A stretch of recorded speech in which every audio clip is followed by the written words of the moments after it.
Shalom, selamat pagi rekan-rekan hamba-hamba Tuhan yang terkasih. Pembacaan Alkitab kita hari ini sampai ke Markus pasal yang ke-10 sampai 12. Saya ingin bacakan dari Markus 10, sebuah perikop yang berjudul Permintaan Yakobus dan Yohanes. Ayat 35 sampai 37 dikatakan, "Lalu Yakobus dan Yohanes, anak-anak Zebedeus, mendekati Yesus dan berkata kepadanya, 'Guru, kami harap supaya engkau kiranya mengabulkan suatu permintaan kami.' Jawabnya kepada mereka, 'Apa yang kamu kehendaki aku perbuat bagimu?' Lalu kata mereka, 'Perkenankanlah kami duduk dalam kemuliaan-Mu kelak, yang seorang lagi di sebelah kananmu dan yang seorang di sebelah kirimu.'" Kalau kita baca sepintas, sepertinya permintaan Yakobus dan Yohanes ini adalah permintaan yang baik. Bahkan mungkin terdengar seperti permintaan yang rohani. Bahkan dimulai dengan kata-kata yang memuliakan Tuhan. "Guru, Tuhan Yesus, pada waktu nanti engkau datang dalam kemuliaan." Tapi kita perlu ingat konteksnya, bahwa pada saat ini, pada titik ini, para murid belum sungguh mengerti apa itu yang dimaksud dengan Mesias. Siapa Mesias, apa perannya, apa tugasnya, apa yang akan dia lakukan.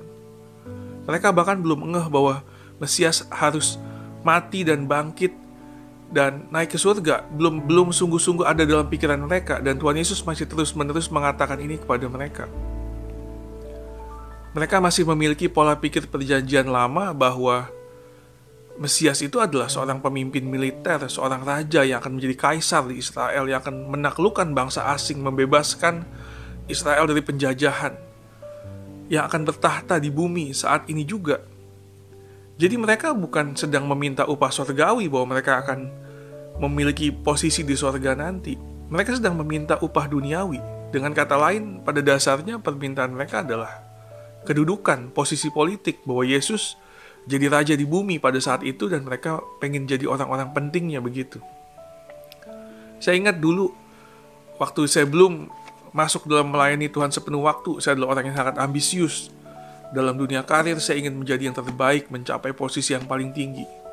Waktu saya mendengar panggilan Tuhan untuk melayani Tuhan sepenuh waktu, saya pun masih bawa ambisi itu. Saya ingin jadi hamba Tuhan yang jangkauan pelayanannya besar, yang sukses, yang kalau jadi gembala, yang gerejanya besar, yang dahsyat gitu, jadi pengkhotbah yang terkenal begitu. Tapi pelan-pelan, tahun demi tahun melayani Tuhan, Tuhan mulai ajarkan saya dengan mengikis semua ambisi dan ego dan ambisi pribadi itu sedikit demi sedikit. Bahwa dalam melayani Tuhan, saya bukan dipanggil untuk sukses, saya dipanggil untuk setia. Yang menjadi ukuran saya bukan kesuksesan, tapi kesetiaan.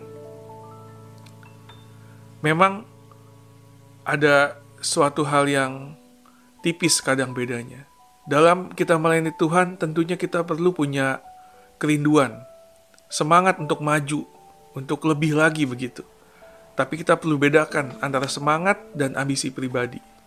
Mengejar panggilan Tuhan dan mengejar kepentingan kita pribadi.